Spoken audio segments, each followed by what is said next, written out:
Okay, so this is the interior of Pico 4 headset. So it looks like an environment, just like on Meta headset. It's an environment, you can change it and so on. And you have like the applications bar where you have the store. For example, you can buy things. For example, here in the store, the App Store, you can buy the virtual desktop, not on PC, not on Steam VR, not on anything else, just inside the headset, whatever the headset is, Pico or the Meta, and you can buy it from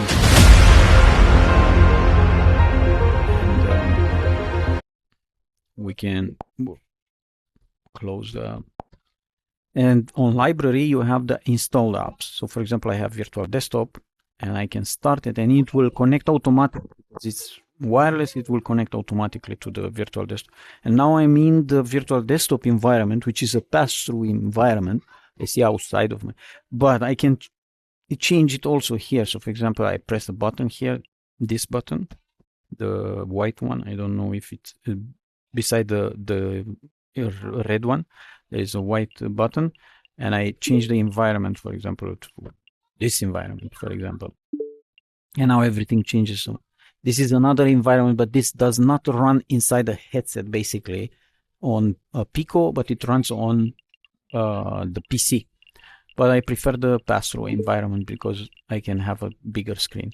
And here, for example, I have the streaming settings, and here I set the resolution. Basically, this is the resolution I ask for the PC. Yeah, I'm reporting for the PC. Look, I am a headset, I'm a VR headset, and I have this resolution. And the headset, the PC, then it will make the game for that headset. And when I say godlike, that means 3120 by 3120 per eye. So it's very big resolution. And this is synchronous space warp, and it's set on automatically enabled. And this works like a frame gen, but it's created inside the headset. So the headset records inside, not the PC, and also the headset creates the frame gen. And I can close this. Some more things that are important. This is the streamer program. This is basically virtual desktop program, and it has the same functionality like the Meta program, but without the games or anything. It's just settings regarding the program. And the most important, I think, is start with Windows, so it starts automatically. You don't need to bother with other things. And another thing, this is the DLSS swapper. It's still good because you can still check the DLSS version when NVIDIA creates a new DLSS. So for example, this is downloaded, the latest 310.21, and on each program you have installed, you can check the DLSS. If it's DLSS frame gen, I don't have ray tracing. Microsoft Flight Simulator doesn't have ray tracing. You can check the version, and you can select a new version and click on swap, for example, and it swaps hard swap the file. But you don't need this either, usually, but you can check that you have it. And then this is the NVIDIA app, and on NVIDIA app you check the drivers, that you have the latest driver, and on graphics you select on each program you use, and you go to the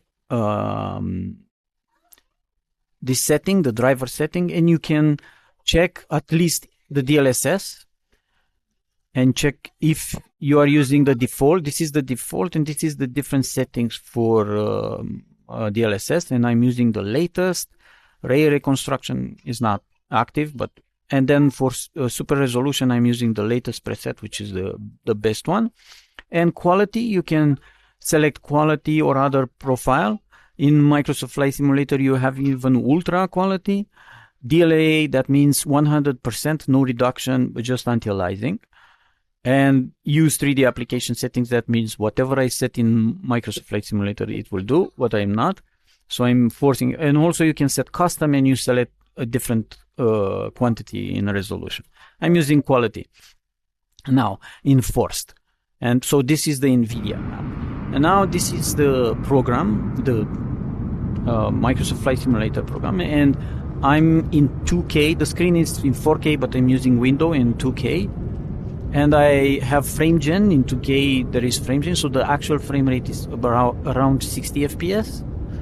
And the most important line is the very last line. I don't know if it's visible. It says GPU mem and it's 10 gigabytes. And this is the problem. When the RAM is used and filled, if you have just 8 or 12 or even 16, like I do, when it's filled, the FPS will tank. And when we are in the settings, we can see the graphics. It's set on quality, but it's not enforced. It's enforced by the NVIDIA, and I have frame gen on 2x because I don't have a 50 series card to activate 3 or 4. This is exposure compensation. This is preference. I make it dark a little bit. No dynamic settings and global rendering quality. Basically everything set on ultra. Just the objects level of detail and terrain to 150, not 300 and whatever. And I also increased in the options file the shadows from 2040 to 4096 and from 1024 to 2040, and also the reflections. And in VR is the same story minus the frame gen. There is no frame gen. I don't use foveated rendering because it messes up the resolution. It's just piece. And then reflex latency doesn't actually go above low latency. You cannot actually set it on boost. You can try, but I don't think it's activated. And then these are the settings, the same settings basically that are available. On some settings, they never go above high. For example, this one, the RT settings is just high, no ultra. Okay, and then we return, and when the app is in forward screen, like active, then the program, the frame gen is active. If I lose focus, if I switch to a different app, it will go to half frame. So now let's try to use VR.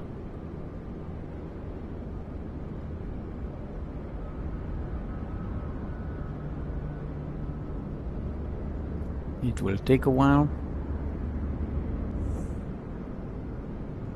Okay, I need to recenter.